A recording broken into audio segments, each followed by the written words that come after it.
This is episode 215 of the Stem Cell Podcast, Neural Development, with Dr. Agnete Kirkeby. Hello, everybody. We are Doctors Daylon James and Arun Sharma. Welcome back to the Stem Cell Podcast, where we culture knowledge in stem cell research by talking to some of the brightest minds in the field. As always, we are reminding our listeners about the ISSCR 2022 annual meeting taking place both virtually as well as in person in San Francisco. Advanced registration is open until April 13th. If you want to learn more about what you can expect from the meeting, check out our previous episode, ISSCR 2022, 20 Years of Excellence. That was a great chat with the leadership at the ISSCR CEO, President, and Vice President, who are Keith Alm, Melissa Little, and Amanda Clark, respectively. Today, we have Agnete Kirkeby from the University of Copenhagen, also appointment at Lund University. She's on the podcast to talk about her research on human neural subtype specification and how to enable production of specific neurons for understanding and treating neurological diseases. We've also got our roundup of recent highlights and stem cell news coming right up. But first, neuroscientists looking for more predictive power in their disease models are increasingly adopting human pluripotent stem cells in their research. STEMCELL Technologies offers products, protocols, and training to support HPSC-derived neural models. Explore their collection of technical videos and webinars on neurological disease modeling by visiting www.stemcell.com/neural disease model. We're going to start things off with a paper that's quite high profile. It's a Nature paper.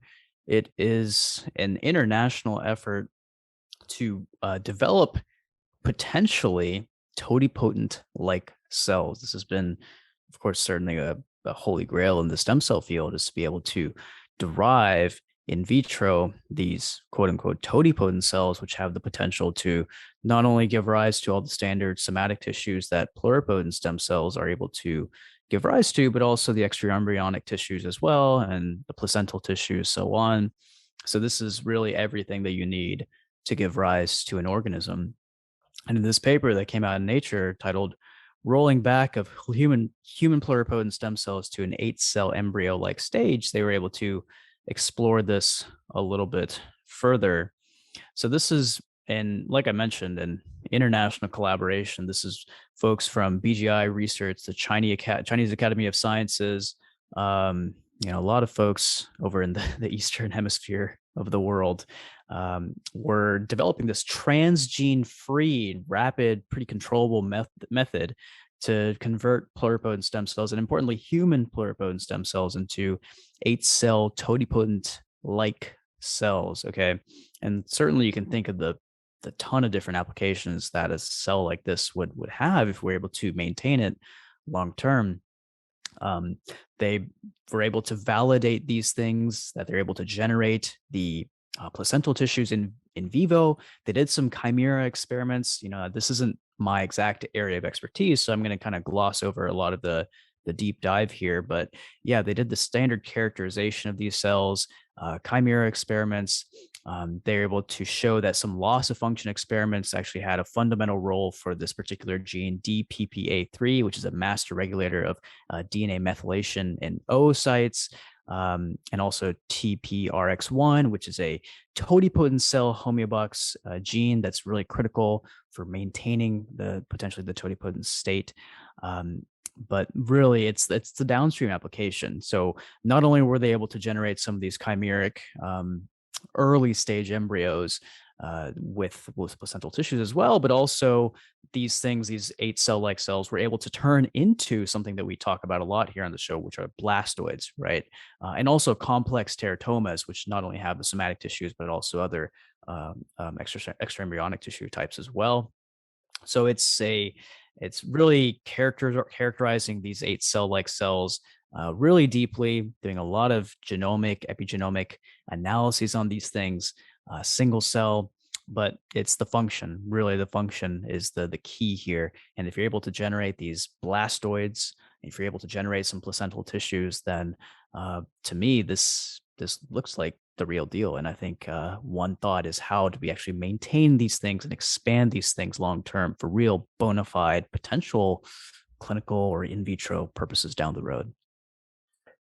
Yeah, this is a big story that I wouldn't say it's going under the radar, but I would, at least for me, it doesn't resonate as strongly as it probably should, because this is, I would argue, maybe kind of closing the loop. Is there a cell out there along the spectrum of pluripotency in early pre-implantation development that we haven't identified and cultured and captured? And albeit this artifactual landscape of in vitro cellular biology, but nevertheless, I think, we've identified pretty much all there is out there. I say now, in a few episodes, I'm sure we'll find the 6C like cell or something like that. I mean, I'm being silly, but the reality here for me is that, in spite of that big deal kind of bombshell story, I think the resonance for me is less, just because the surfeit of all these early pre-implantation model type stories that we've gotten, most notably the blastoids. And what I mean by that is like, I understand that there's so much biology that we can unpack here using these cells, but I wonder, is there any, practical application? Let's say we can do all of it with these cells, but is there any one thing that we can do with these cells that we can't do with others, namely like blastoids and all that? You talk about these forming chimeras, you talk about forming blastoids, they form the complex teratomas. I'm sure there are something in there that no other cell can do. But just because we've come so far with the biology here, it seems like this final, perhaps, mile of the marathon is not getting as much run, just because we're able to reach the I guess, experimental endpoints using a lot of alternative sources. So it's a shame, I would say, for me. I hope that other people aren't sleeping on this the way that I am, because it is really a big story when you think about it. Yeah, I agree. And I think part of it has to do with the pace of scientific research that's going on right now. We've got so many amazing technologies that are just taking our field by storm and capturing the eye, the public's eye, and also the scientific eye as well, that even a huge high profile paper like this might fly a little bit under the radar. Sure. I agree with you. I think the real next step for this, and the part of the way that this is going to make an even bigger splash, is the downstream applications. Certainly, if you can make placental tissues, great. But really, for me, it's the maintenance of these cells. How well can you actually maintain them in culture long term? And actually, on Twitter, Dr. Paul Knopfler, who is a former guest on the show, had an interesting comment about this particular paper and papers like this. And he's directly thinking about the clinical applications. He says, how long would it be until someone utilized these things for potential human clinical applications? And I responded, I said, I think we're a long, long ways away from that. But that's what we thought with CRISPR, right? We thought CRISPR would never be utilized for human embryo editing or any sort of early developmental editing like that. And we all know that that happened. So we say that the clinical applications for these 8-cell-like cells and totipotent cells and all that, are even blastoids maybe, are a very long ways away, but sometimes it just takes one rogue actor, you know? Yeah, emphasis on the rogue there. I mean, I would argue in response, and I know you never would have said never, but no one ever said we were never going to use the CRISPR. Just no one thought that it was going to happen so quickly. And Yeah. I'm out there. I'm on the record, and I'm getting on the record here again, saying that I really do not think that we should ever use ES, or cell-derived gametes. I think there's just too much unknown potential liability there, and I don't think it's safe. So I'm out there on the record. I'm putting myself at risk here, Arun. But the placental stuff, yes, I agree. Clinical applications there don't necessarily have to be creating a baby and getting the germline out there that can't be reversed. You could use it for a lot of not just basic and academic study, but who knows? Yeah, there's a lot in IVF that's moving very fast, and I wouldn't be surprised if some cellular therapy could come out of this. Although I would agree with you, very far off. But that's what we always say, isn't it? 5 to 10 years, maybe never, but it could be tomorrow. One thing that is really resonating with me, unlike this, is the difference between mouse and human. And there's a little bit of that with this story, right? In the 8C-like cells versus the 2C-like cells in mouse, there's just fundamental differences in the way early development happens between these organisms in terms of the maternal zygotic transition, which really underscores why we got to use human tissues and why we've made such great strides in the last couple decades using these human cell-based models. And here is another application of that in the lung. So this is actually two stories, but they're very, very similar and closely aligned. And they're based on this idea of the difference between mouse and human and the tremendous unmet disease burden of lung disease, namely chronic obstructive pulmonary disease is just perhaps the most notable, but there's a lot of acute and chronic lung diseases that come with aging. And it's not really getting much better. We don't have a lot of therapies for them. And when we look at the lung in a whole animal model, of course, we're looking at mice most of the time. We're not really looking at a structure that it can be compared directly to the human. That's because in mice, the conducting airways, they transition directly to the alveolar space, right? But in humans, the proximal airways, they gradually transition into this distal airway zone. And that airway zone anatomically is distinct and is made up of respiratory bronchioles as well as alveolar ducts, right? And not a lot is known about the cellular progenitors that gave rise to that in the context of maintenance or regeneration. But a lot of emerging evidence is suggesting that that process and that niche is being disrupted in several diseases, such as COPD, also in viral infections like, the big corona, as well as aging, right? So these two studies, I think, came with that basis from different angles. This was one study from Edward Morrissey's group at the Perelman School of Medicine at UPenn, and the other was, sorry for mispronouncing your name here, sir, Purushothama Rao Tata. I think I did a pretty good job for my friend, our friend at Duke University, Arun, our guy, our doing work over there. So gotta highlight that work. But they're both coming from essentially that same standpoint, the difference. And what they did briefly is using spatial transcriptomics from the Duke group, both of them using organoids and single cell.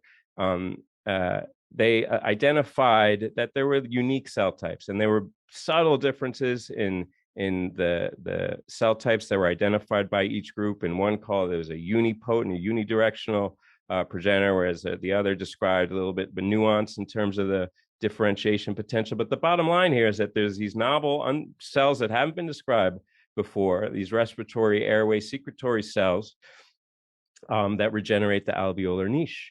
And both studies do a little bit of mechanism showing either Notch and Wint, and in the other story from Duke showing that there's these LGR5 positive fibroblasts. A lot of details there, but the bottom line here is the same, which is that there's these unique cell types in the lung that we didn't really know were there, describing how they regenerate the niche and are involved in injury, and also showing in these kind of disease models, specifically in the context of smoking exposure from Morrissey's group, that these cells are disrupted and altered in the context of chronic lung disease. So I'm impressed with this effort along from two groups showing anytime you identify a novel cell type. We just said we thought we'd gotten the whole spectrum, and there they are with the HC. Here we go again in an organ-specific context, that there's these cells that we didn't even know were there, and they're important. Yeah, there's a few things I really like about both these studies. One is kind of the bigger picture, how two major high-profile papers, both in Nature, how they managed to coordinate these things and make them happen at the same time. That always really impresses me, because I think it also says something about the perhaps lack of ego of the authors or the co-authors and the senior authors for both these papers to be like, hey, we're willing to share the spotlight and the limelight with this other really cool paper that's coming out at the same time. And I'm sure coordinating this is tough, because as we know, Nature papers take a long time to cook and simmer and ultimately come out of the oven. So props to both these groups here for making this work. And the other part of this, and I think this is something I'll expand on in my next Roundup paper, I'm just still so amazed that we're still finding unique cell types, right? There's a number out there saying that, oh, we only have like 200 distinct cell types that are found in the adult human body. But in reality, I think it's probably more than that, because we're talking about some of these hybrid states, as I'll actually allude to in the next paper. And during the course of differentiation, as we know, I think there's no concrete distinct cell type that exists at every single time point during differentiation. It's not like you start at a stem cell and then completely end at a terminally differentiated cell type. There's a shift that happens during that differentiation process. So really, if you think about the semantics, perhaps the number of cell types that actually exist in the adult human body is infinite. That's one way to think about it, right? Yeah, I mean, absolutely. I mean, not just cell types we're seeing for the first time, progenitors, Arun, progenitors. So I really, Sure. I think underscores how much we have to learn, and underscoring that point as well as this idea of the fibroblast. I think fibroblasts have been appreciated traditionally as just one cell in a bunch of different places, but I mean, we know now for sure, and it's really just becoming clear how broad a spectrum different types of fibroblasts and their organ specificity and the essential function that they play in organ regeneration and maintenance. So yeah, a lot there. And to your first point, yeah, I was thinking the same thing. These papers, they coming out on the same day. If you look at the submission date, one is 4 months. The Morrissey group submitted 4 months before the other, but there's that idea of the coordination, but also I like to think that there's a kind of convergent evolution element to it too. As the tech matures and all the insights build, there's a lot of groups out there that are arriving at the same insights in parallel. And it's great to see that they're able to pack them into the same journal, because these papers, you should have a look, everyone. They're not really just a parallel track. There is some nuance here that's really important. Absolutely. Take a look. And like we're alluding to, a lot of this has to do with the technologies that are coming out to actually promote these results and to lead to these amazing data sets, right? Discovery of novel cell types that we didn't even know about. And that's kind of the next paper that we're going to talk about technologies, and a new technology that's actually coming out from the lab of Samantha Morris over there at WashU, Washington University School of Medicine in St. Louis. So Dr. Morris is pretty well known as a computational mastermind in the stem cell field. She is a relatively new PI, but has really hit the ground running and has established a number of these different computational approaches to identify and interrogate stem cell function and fate. And here they're coming out with another one in Cell Stem Cell titled Capybara, which I love the name, by the way. Capybara, a computational tool to measure cell identity and fate transitions. And the first author here is Wenjun Kong. Before we can get started, I still have no idea why they call it capybara. I do love capybaras. They're cute little rodents, the biggest rodents in the world. Did you know that? But yes, capybara is the name of this particular tool. And they're using it to measure cell identity, as we're alluding to, in different disease states, development, and even direct reprogramming. That was another huge application of this particular technology. Traditionally, it's been a little challenging until the advent of single cell and all that. That's when we really were able to start dissecting some of these cell states and figuring out, in particular, these hybrid cell states, as I alluded to in the last Roundup discussion. This capybara has, it's providing also a metric where you can quantify these cell fate transition dynamics. And then they validated this capybara tool set using hybrid cells from different experimental approaches. One actually that was really cool was direct reprogramming into cardiomyocytes. And they're able to show that there's actually some unique ventricular atrial hybrid cells that they're able to identify using this capybara methodology that other folks haven't really seen before. And they did some neuronal reprogramming as well. And yeah, I think it's another one of those tools that's also freely available, so you can take a look to check it out. But I think the real power is the identification of these hybrid states. Okay. And like what we're alluding to with fibroblasts, there's a lot of plasticity in these cell types. They're able to convert back and forth from like activated to quiescent, for example. And then, of course, over the course of differentiation, you have a whole spectrum of cell types. And like I just want to emphasize again, it's not like you start off with a stem cell and then you initiate your differentiation and you get your terminally differentiated cell type of interest, right? There's a whole spectrum of hybrid cell types that are in there. And perhaps this capybara approach will help you identify some of those cool cell types. And the caveat with any of these tools and really a lot of these single cell approaches, though, it's so dependent on the ancestral data set that you're actually using to teach these tools. So I said it before and I'll say it again, garbage in, garbage out. If you have a not so great data set that you're putting into your capybara tool, then maybe you're not going to get great results coming out. So that's kind of obvious, but I just wanted to emphasize that. Yes. I love reading a paper. I'm like, oh, I'm going to try that. I'm going to use that tool. So kudos. My complaint here is I can't say capybara like 4 or 5 times in a like when I'm having a conversation. We're going to have to abbreviate that. And like you, I'm really curious about the origins there. They're not making it easy. Yeah, but the other thing on your point of garbage in, garbage out, that's that's a critical facet of this, and I'm sure acknowledged by the authors. But I thought this one thing that was notable there is that, yes, of course, the reference set that you use for training is key. But here, I saw one of the strengths that the authors noted is that reference can be really minimal. You can use a minimum of 30 cells.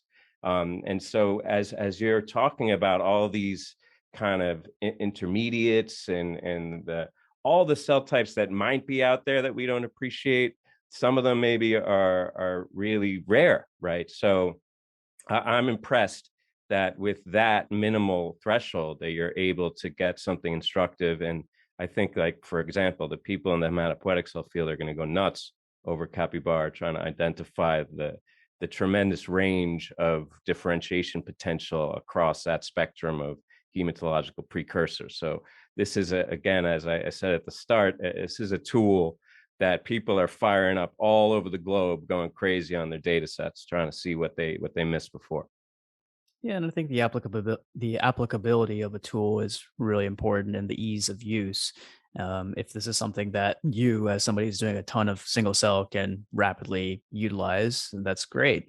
I think a lot of these single cell papers have intentionally tried to make their data sets and their tools easily accessible to the public, whether it's generating these online, easily accessible data sets with these cool user interfaces that anybody, even independent of using R or whatever, can log on and take a look at, or whether it's having a tool like this freely accessible to the public to download. I actually love the single cell field in that way, and in general, the computational biology field. I just feel like they're so friendly and so willing to share their resources and their data with the rest of us, and I think that's how it should be, right? Absolutely. I mean, they know the more people that use their tool, the greater momentum it builds. I mean, just look at Seurat. I mean, that's my 12-year-old is about to get started using Seurat, so that really changed the game. Talking about changing the game, we've talked a lot about just how amazingly advanced and close to realization the therapeutic applications of cell-based therapies are. One of the great examples of that is in treatment of diabetes, right? We have all these different modalities now that are emerging for treating diabetes by replacing the insulin-producing cells. But I think a lot of those really, when we focus on diabetes, we're mostly focused, I think, on type 1, where there's a loss of these islets, often autoimmune, but maybe less recognized or less sympathetic, perhaps, is the type 2 diabetes, obesity-linked diabetes that often comes as a consequence of insulin resistance. A lot of people crying for the type 2 diabetics, but they should, because it's huge and it's only growing. And then maybe it's in your future, listeners.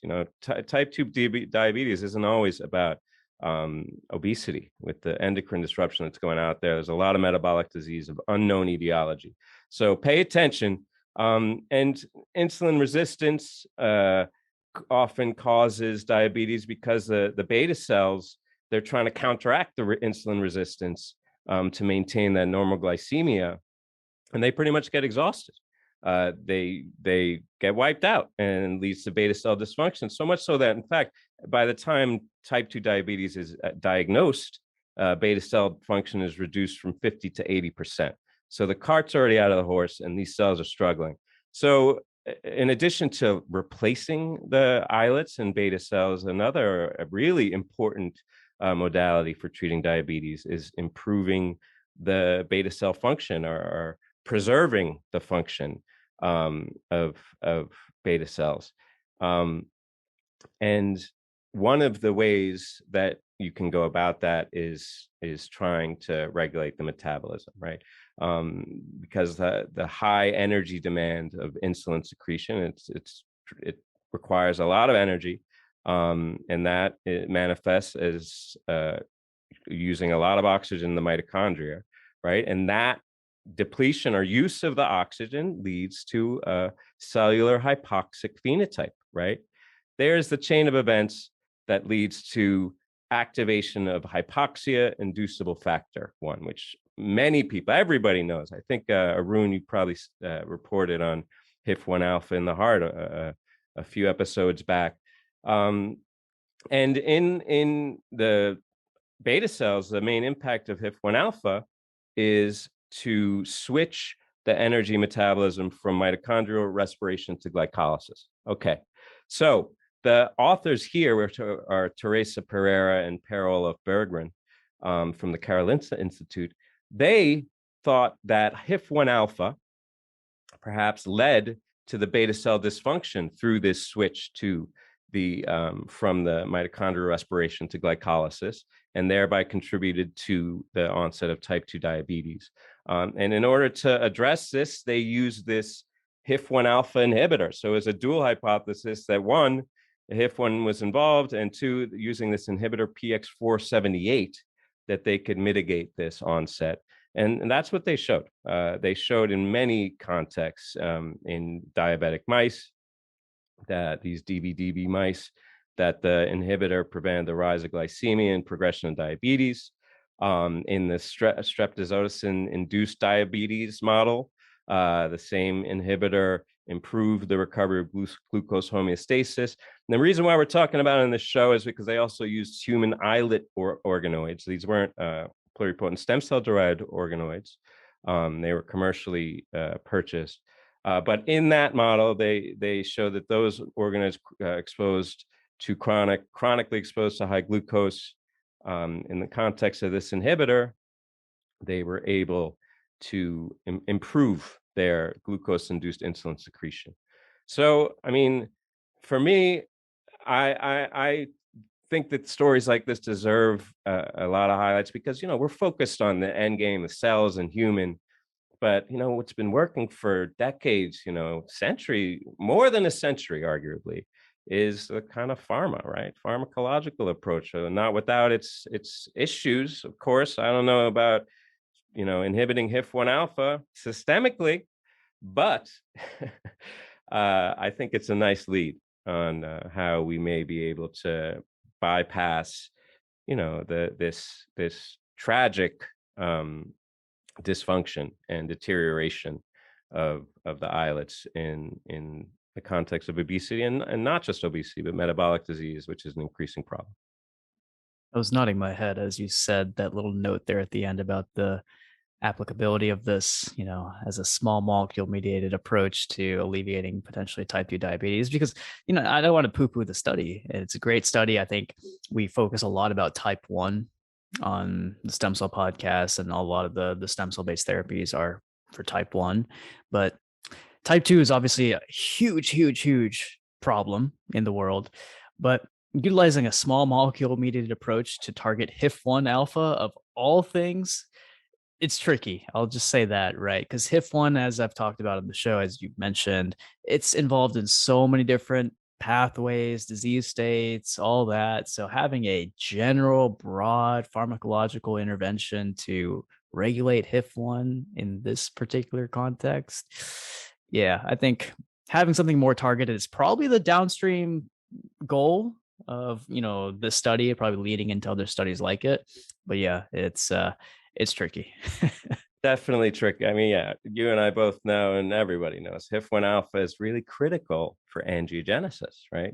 That's how Yep. you Yep. induce it, because there's low oxygen, you need blood vessels. So yeah, I don't know that I'd want to be globally inhibiting my angiogenesis, because I'm just a wreck as it is. Sitting right here, I got some neoangiogenesis popping off.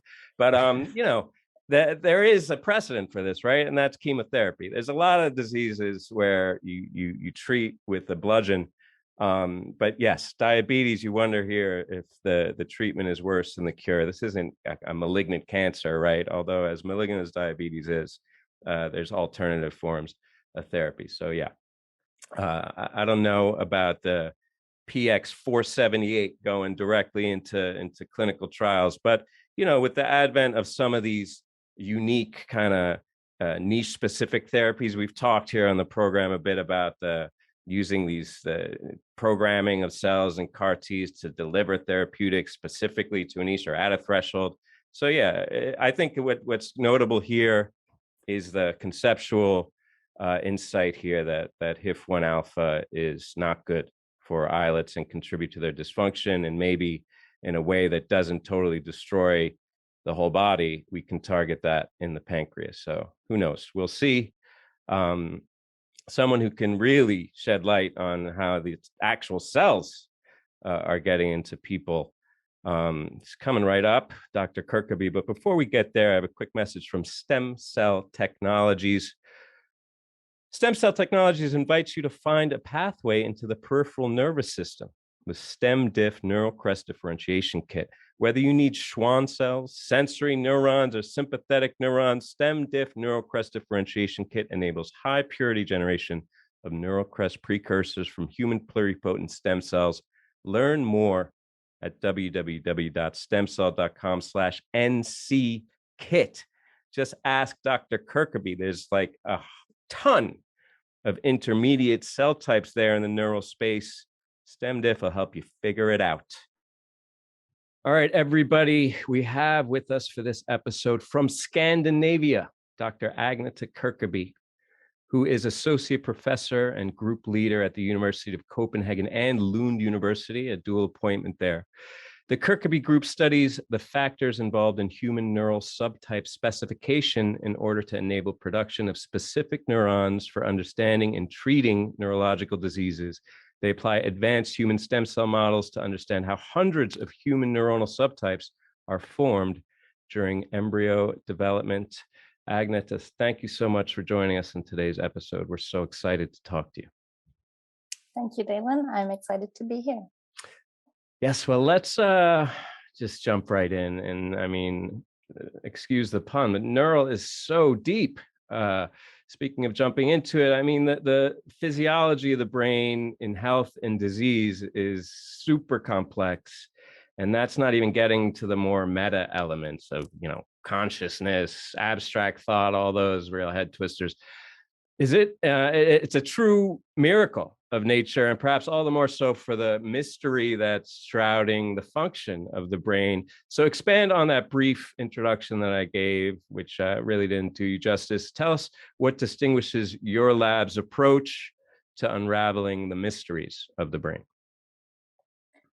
Yes, so I guess what we focus on a lot in my lab is to try to understand the exact signaling molecules which govern the decision making of those very, very early neural progenitor cells. Actually, even before they even become neural, they make decisions on where in the brain they're going to be located.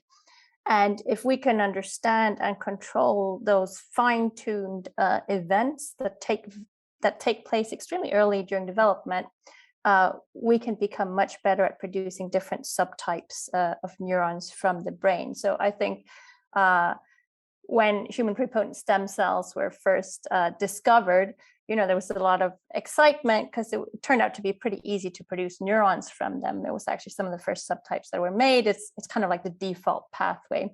And then those neurons were used for a lot of studies. And then it took many years, I think, before the real challenge of creating subtype specific neurons was acknowledged. And we've kind of taken it on as one of our tasks to really optimize protocols to produce different subtypes of neurons, because it really does matter.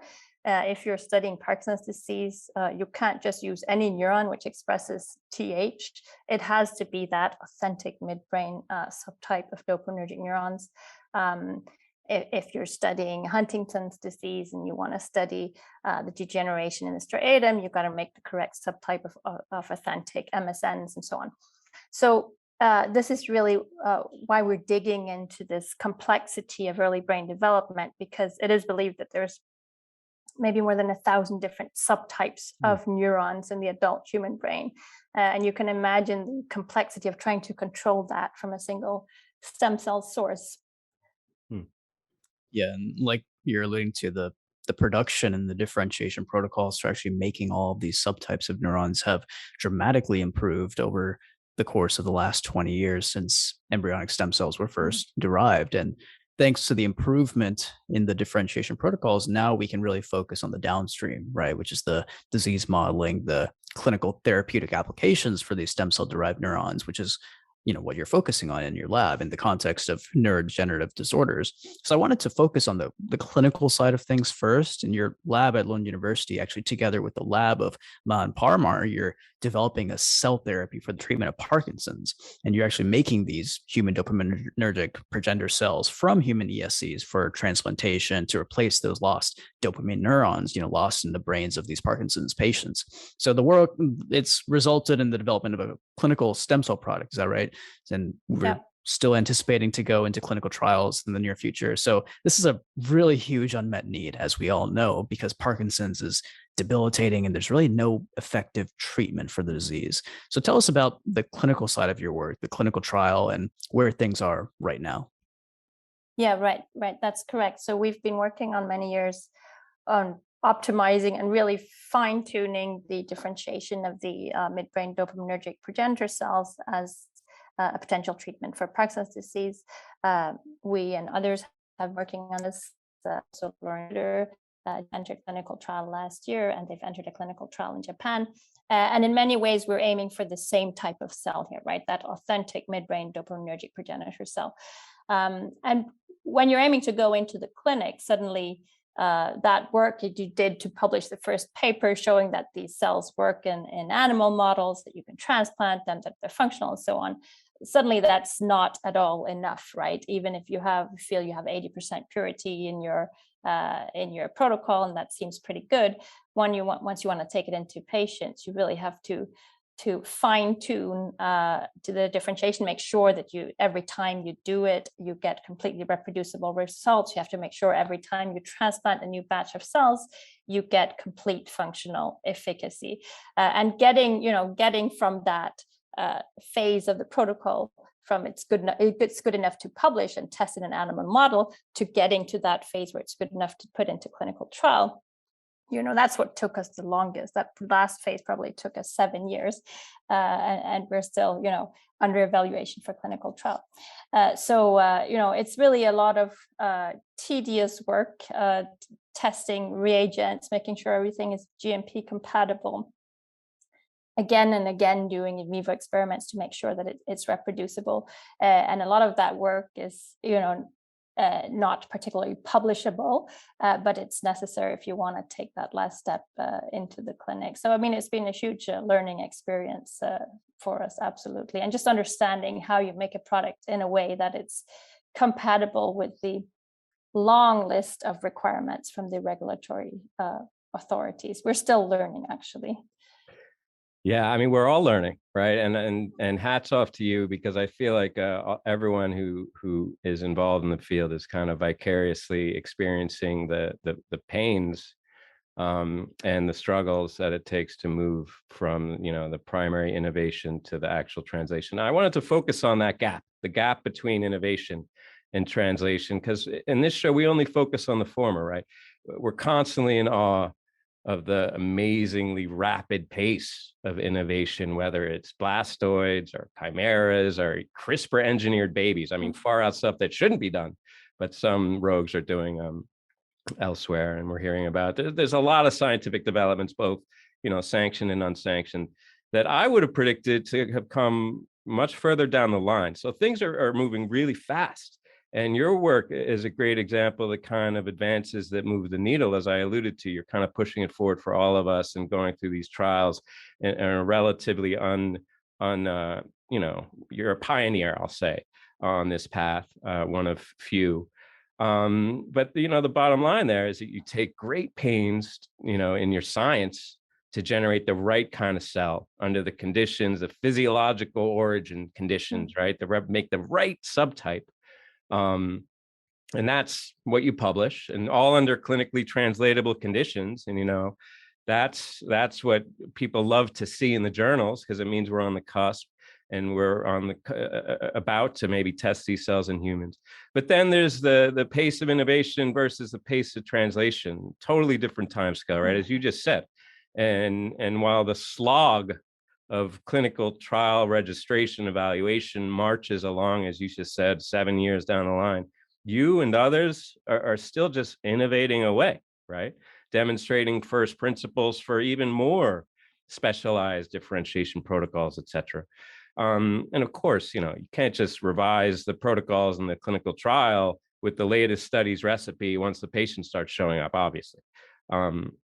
And that being the case, I get that this is kind of a silly inquiry, or it's a line of questioning here, considering that we've really put cells into so few people that any kind of cell in human work right now is really pushing the envelope. But that said, do you think, 7 years down the line, do you think that the clinical review process would benefit from a quicker turnover?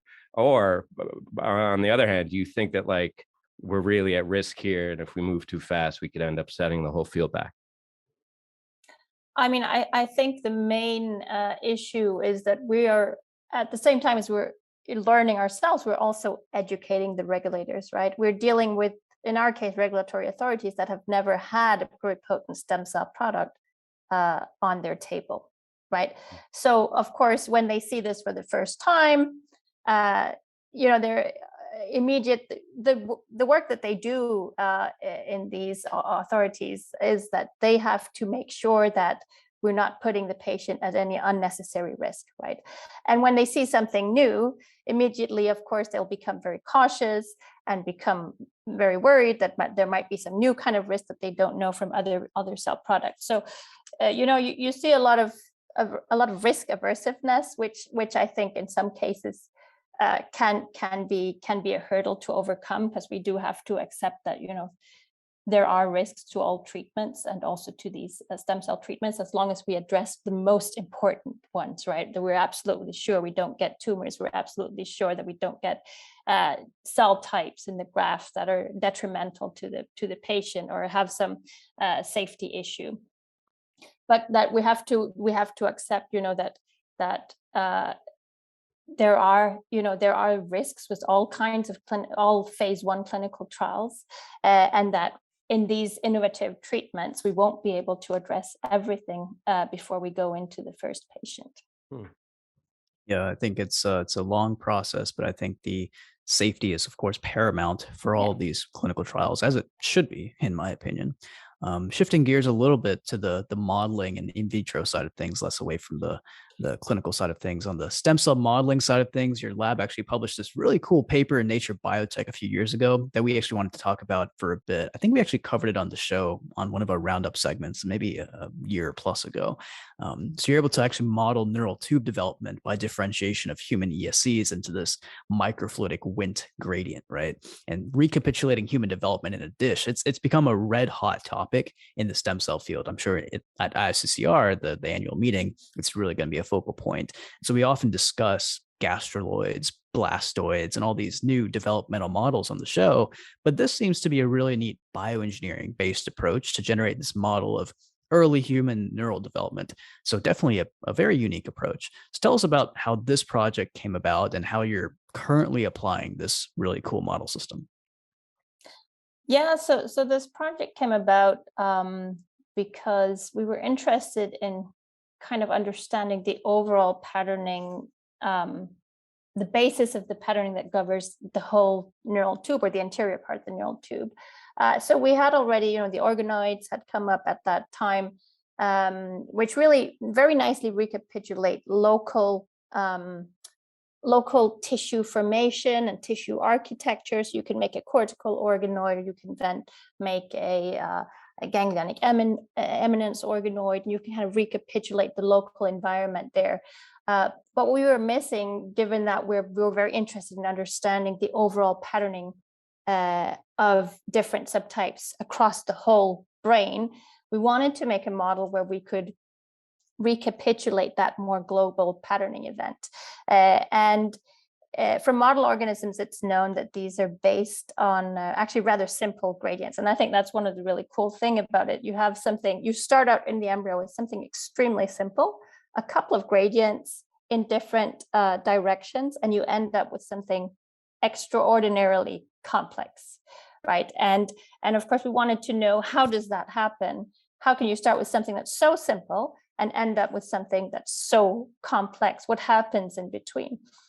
So we set out to try to see if we could we model these gradients in the dish. And of course, that's one limitation of organoids, is you can kind of make fusions and you can put two regions together, but it's very difficult to model a gradient in an organoid, because you have to have controlled flow to model gradients. So we set out to make more of a flat organoid tissue, you might say, or like a flat neural tissue, because then we could put a flow on top of it and expose it to morphogenic gradients that we see in the early embryo. And we've used this to study the rostrocaudal gradient that controls anterior to posterior patterning of the neural tube with an increasing Wnt gradient. And it turns out that if you expose a tissue to a morphogenic gradient, the outcome that you get is actually not a gradient, but you get the outcome in the form of border formation in the tissue, which is exactly what happens in the embryo, and which is pretty cool that you can actually model that in the dish also. So the cells by themselves convert this gradient information into a regional output with border formation. Yeah, I love that story so much, because classically trained embryologists working with xenopus, that's like 101. That's the first thing you learn about, is the gradients and the rostrocaudal axis, etc. And a big component of that story that I really enjoyed was the trying to enforce that gradient extrinsically using this microfluidic controlled stem cell regionalization, or MISTER as the acronym goes, device that modulated the activity of signaling pathways at very precise spatiotemporal coordinates, and you could create that flow gradient, right?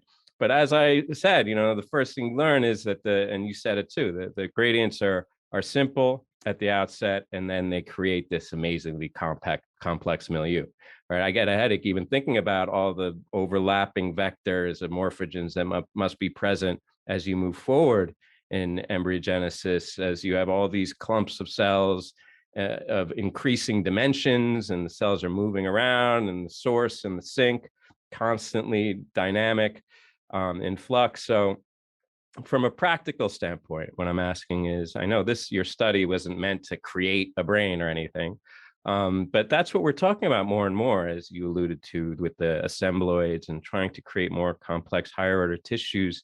There's two, I guess, schools of thought, and then there's the kind of hybrid in between, which is, can you engineer and enforce the kind of structure and coordinates, or is it more of like you just light the fuse, so to speak, or kick the snowball down the hill and it accumulates and grows as it goes on its own intrinsic program? From a practical standpoint, in terms of making tissues, and maybe not, this isn't your end point, you're focused on discrete cells types that then you can transplant, but just for the field generally, as we move toward trying to make higher order tissues and structures out of organoids with cells commingling together, do you think that we're going to be able to impose those gradients as they become more complex, or do you think we're ultimately going to have to use that kind of snowball approach where we just get the ball rolling and then kind of let nature or biology take its course? What's your take on which is the most suitable approach? Well, actually, I mean, I think you have to combine the two, because I don't think you can force a structure of a neural tissue. You would never be able to force the ventricular zone, the mantle zone, the layer formation. You have to make the cells do this by themselves, but you guide them in the beginning. And actually, the model that we've made, we impose a gradient, but we release it pretty early. So the gradient is on the cells for 9 days, and then we remove it. And then we can culture this tissue for 60 days or more, and they maintain their regionality. Right. So we actually give them a push in the beginning. We help them, direct them towards a different fates, because they are lacking the cues from the embryo, right, which would normally come from the mesoderm lying around the neural tube. So we're kind of helping them with that initial cue, and then nothing else. Then we remove it, and then we let the tissue grow on its own, because exactly as you say, I don't think we should force development. I don't think you can force development, and I don't think that's the point, because what we want to do is we want to study development, not study some artificial form of development, right? We want it to be as intrinsic as possible. We want the cells to form and follow their own intrinsic program, right? So you're helping them in the very early phases by giving them the positional cue, and then you remove that and you let them do the rest by their own. So for instance, what we see in the tissue is that the cells start forming a midbrain hindbrain boundary, and they do this after we have removed the gradient, right? So they start their own program, and they just go on with that. And I think that's exactly what we want to study. Yeah, I think that hybrid approach is probably, in my opinion, the right way to do it. And it's not just in neurodevelopment, but also in my field of cardiovascular development. I think that's the approach that's being increasingly taken as well. So certainly a popular way to approach that. And let's shift a little bit to another sort of neurodevelopmental modeling study. You're actually doing a lot of these in your lab, it seems like. And this is on a topic that I thought was really interesting, because we don't cover this a lot on the show: narcolepsy, right? That's one of the interesting applications of your work. I actually didn't think this is something you'd be able to model in the first place, or study or treat using stem cell derived neurons. So that's why it caught my eye. But it's something you're focusing on in your lab, right? It's I think it's something that's caught the attention of popular culture too. It's a debilitating and scary disease. Imagine like falling asleep at the wheel of your car without warning. That's terrifying, right? And looks like you've got a project generating protocols for actually the production of these HCRT neurons from pluripotent stem cells, which are actually lost in the hypothalamus of patients with type 1 narcolepsy. And maybe in taking these to the next step, and maybe using these as a transplantation therapy by applying them in animal models and so on, and regenerating the HCRT sleep circuit, right? I mean, so tell us how you actually got into this, because I've never heard of something like this, utilizing stem cells to model narcolepsy, and like where you are currently with the clinical applications. So just talk to us about this work. Right. Yeah. So I got interested in this because it's also a pretty new project to us. So we had worked for so long time on generating the dopamine neurons, and optimizing over and over and over again, and testing over and over again over a period of, in total, 13 years now we're at. And at some point I was like, I was kind of starting my own group, and I felt like I got to work with something else also, right? I want to try something different. And I moved to this new institute, and at this institute there is another PI working on narcolepsy and studying the molecular background behind narcolepsy and what happens in the hypothalamus. And it was through her that I got to know that narcolepsy, in fact, is a neurodegenerative disease. And it's believed to be autoimmune mediated, right? So that it's an autoimmune attack on precisely these hypocretin neurons that are present in the hypothalamus. And when you lose these hypocretin neurons, this results in a loss of control of sleep-wake cycle. So these neurons are really central to the sleep-wake cycle control. And what's neat about the disease is, from the perspective of a stem cell scientist, is that it's a very clean pathology, right? So you lose this type of neurons and then nothing else. I mean, in that sense, you can say something like Parkinson's disease is much more complicated, because it progresses, and in some patients, it actually spreads to the entire brain. In other patients, it's more limited to the ventral midbrain. But in these narcolepsy patients, it's really very specifically these hypercretin neurons that are lost and which causes the symptoms. And these are young people, children, adolescents, which are affected by the disease, and they have to live with it lifelong, right? They can never get these neurons back. They are on daily medication several times per day. They need to take medication, including also in some cases amphetamine, to just keep themselves awake during the day and to keep themselves asleep during the night, right? So it's extremely debilitating. Of course, given the background that we had, we thought, well, can we perhaps produce these neurons, and could they potentially be used as a cell therapy for narcolepsy? So we've embarked on this whole venture of understanding the hypothalamus, and it turns out the hypothalamus is excessively complex. It's a tiny, tiny structure, and it contains hundreds of different subtypes of peptidergic neurons, each of them present in quite low amounts and scattered among each other, right? So the ventral midbrain is much more easy to understand in that sense. You have like a small cluster of the dopaminergic neurons, you know where they are, you know where they came from. So we've actually spent almost 3 years now just trying to understand what progenitors are present in the hypothalamus, what progenitors will generate which neurons, how can we optimize protocols to make the different subregions of the hypothalamus. And we're focusing actually so one of these projects is focused on the hypocretin neurons for transplantation. We've done our first transplantations and see we can actually generate these neurons. Now we need to generate a rat model of narcolepsy because we're also lacking that. That's the second part of the project. But we're also focusing on generating neurons that are involved in appetite regulation. So part of my lab is placed in Denmark, and Denmark has a long history of focusing research on metabolic disorders and type 2 diabetes. So we have many research groups here studying appetite regulation, metabolic regulation of the body. And more this research, which for many years has been focused on what's going on in the fat cells, what's going on in the beta cells, what's going on in the muscle cells. A lot of this research has now moved into the brain because GWAS data combined with single cell RNA sequencing data has shown that the vast majority of SNPs that predisposition you for obesity and type 2 diabetes are located in the brain, are located in cells that are expressed in cells of the brain and in neuronal subtypes. And of course, one region here which is important is the hypothalamus, where many of the appetite regulating neurons are located. So this is both a way to produce new neurons for potentially treating narcolepsy, but also to produce neurons that could be used for screening of appetite regulating drugs and understanding the molecular mechanisms behind appetite regulation.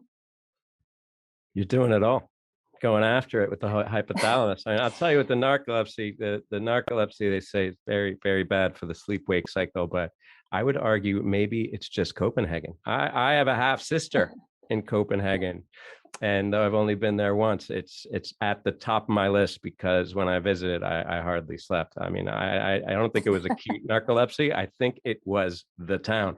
But your appointments there and at Lund seem like a really good fit for you, not just because you have deep Scandinavian roots there, but there's a really rich pedigree at these institutes, including, I think most notably, the work of Arvid Carlsson, in your case, who won the Nobel Prize for his study of the nervous system, specifically including the discovery of dopamine, which you have a very clear vested interest in. Incidentally, and this was a surprise to me, this former Supreme Court Justice, rest in peace, Ruth Bader Ginsburg, the Honorable RBG, actually went to Lund. Who knew? And just like you, I didn't know that. Did you not know that? Well, No, you guys I didn't know that. There's a symmetry with you. You have a similar quiet, badass intensity, I would say, as RBG. But I mean, the bottom line I'm trying to ask here is, why do you love it there? I mean, you've circled back to your roots there. Why do you love working where you do? And what are the advantages and or the challenges when it comes to translating the work? I mean, you're in the midst of this clinical trial review. Is there anything unique about the process you think that is, positions you better or worse? Yeah, so I was in Lund for many years at Lund University after I finished my PhD, and what attracted me to Lund was really that Lund, of all the Scandinavian universities, Lund really had a long history of stem cell research. In Denmark, there was nothing at the time. I mean, really nothing.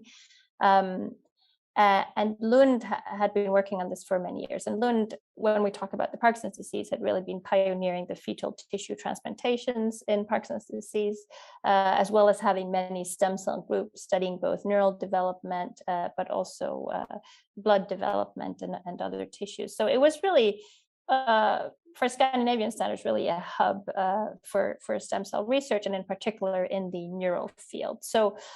So being in Lund, I think, is the perfect place, right? When you're in this field of neuro and stem cells, there's really a lot of good groups there. And I loved it in Lund. I'm still in Lund, and now I've transitioned also to Copenhagen. I mean, being Danish myself, of course, it attracted me to be back at my roots. I have 3 kids also, and that, of course, plays a role when you're trying to balance life work balance. And I have to say, having grandparents just 5 kilometers away makes a big difference when you're building up your group and you have to work late hours, that you can call family and say, look, can you take the kids, because I'm going to be busy. That really does make a big difference, right? So for me, it's been kind of the perfect place. I also have to say, I mean, at the moment, Scandinavia, it's a very good place to be funding wise. We have quite a lot of big funding or grant organizations, the Novo Nordisk Foundation, the Wallenberg Foundation, which are pretty big funders of science. So it's actually a very beneficial environment to be in when you're a researcher at the moment, especially in the health science area. Mhm. Yeah, I think the success is always partially driven by the environment in which a talented person is placed in. And I think you found a really great Goldilocks zone over there. And I agree with you 100% when it comes to the importance of having grandparents nearby. As a father of an 18-month-old, I completely appreciate that. Absolutely. And I'm a new PI, right? So I'm always impressed by PIs like Dalen mentioned, who are able to do everything, a little bit of everything. It seems like what you're doing, and balancing multiple projects all under the same broad topic or organ of interest, the brain in your situation. You're studying all these different types of neurodegenerative diseases, and you're focused on so many of these diseases, like what we've talked about here on the show, under the same umbrella. And just looking at your lab website and just recapping some of the stuff we talked about here today, we've talked about like Parkinson's, Alzheimer's, hypothalamic neuronal dysfunction leading to narcolepsy, even modeling fetal brain development using your MR system, right? And what I'm wondering is this: how do you balance so many different disease pathologies and working on so many different diseases without losing a focus, right? I know there are PIs who say only work on Parkinson's or only work on Alzheimer's, but you're not afraid to take on multiple diseases at once. So tell us about that approach and how you stay focused, and maybe some tips for like PIs like myself who are just getting started, who are trying to stay focused and just try to stay sane, right? Yeah, I mean, I think you're making a very good point. And, I often ask myself, oh, I've taken on too many diverse projects. Should I try to focus more? And, it's, I guess I ended up here because it interests me, right? And the red line of all our projects is that we are good at producing subtype specific neurons. And we use this as kind of a tool to work with others that are experts in those specific diseases, because I don't feel I'm an expert in either disease, right? But what I'm good at is making that tool, which is crucial for us to study the disease, or to treat the disease. So in all of these projects, we have crucial collaborative partners that we work with, where our role is to make the neurons and kind of set up the model. And then we work with partners that are experts in, Alzheimer's disease or appetite regulation or narcolepsy, or in Parkinson's, we work with all the clinicians at Lund University. So I think, you definitely can't be an expert in everything. That's just impossible. You're going to drown and not be good at anything. So what we do is we focus on what we are good at, and that's really producing the different neural subtypes. And I think in many ways we do that job, which many other labs maybe try to avoid, which is really doing that protocol optimization, where you test again and again and again until you really think it's perfect. And we do that because we think to make really good disease modeling, and especially if you want to use it for transplantation therapy, if you want to use it for transplantation therapy, there is no way around it, right? You really do have to spend those years on optimizing the protocol. And that's kind of the red line between all our projects. And then we make sure to have those experts on the side that help us. And I can maybe also just mention that with regards to the environment that I'm in, we've just started this new center, which is led by Melissa Little, which you had on your podcast just recently. And this is actually a center which is focused on translation, right? So that's kind of the overall aim of the projects within the center. The center is called Renew, and it's actually a consortium of both University of Copenhagen, the LUMC in Leiden in Netherlands, as well as the MCRI at Melbourne in Australia. And what brings all these groups together, it's various different tissues, various different disease indications, but the overall aim for all groups is to use stem cells to create new therapies that can go into the clinic. And I would say, again, that's also really the aim of all our projects that we're doing in my lab.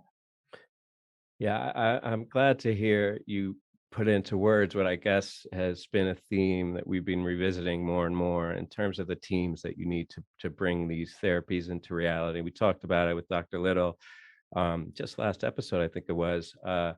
But yeah, we're not talking, it used to be this idea of like disease. You were an expert in a disease and you were meant to know everything soup to nuts about that disease. That was the expectation. But now, given the diversity of scientists and expertise out there, we're talking more about like processes, right? As you're alluding to, like you have expertise in a process, and that lane that you stay in can pass through many different diseases, and that expertise is really essential. And in fact, the sum of expertise that you need to bring any of these things to clinic is perhaps too much for any one group, and we got to integrate all these different types of specialities. So I think that really is, again, underscoring what we've been hearing more and more, in particular from Dr. Little about Renew, as we're on the cusp of these therapeutic bombshells, the teams that are necessary to build it. And I wouldn't say the subjugation of ego, but the ability of all these high-powered PIs to get in their lane all towards a common goal. So I loved hearing you say that.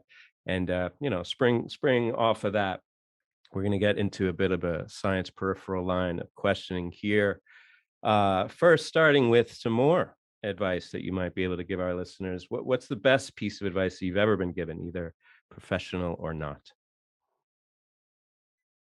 I think probably the best piece of advice, certainly when becoming a PI and realizing all the tasks that you're asked to take on constantly, right? And reviewing this and reviewing that and supervising this and doing this teaching and that teaching. And it can often overwhelm you because there's a lot of things you have to do. So I think the best piece of advice I got is say no when it doesn't feel right.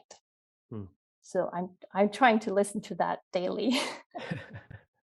Just say no. I'm glad you didn't say no to this interview because we're having a good time. That felt finally, right. Hopefully it hasn't been too painful. Finally, we got a few fill in the blanks here for you. First, when I am not conducting research, I am. I'm taking care of my kids. Yes, taking care of yourselves, taking care of your trainees, and you're just taking care of everybody. You can't say no to that one, I'm afraid, Agnete. No. Next, if I could have one superpower, it would be. That would definitely be to stop time. Several times per day, I wish I could stop time. Yes, time control. That's a tough one. You got to talk to Dr. Strange about that one. Last but not least, if I cannot start the day without a bike ride and a coffee and a croissant.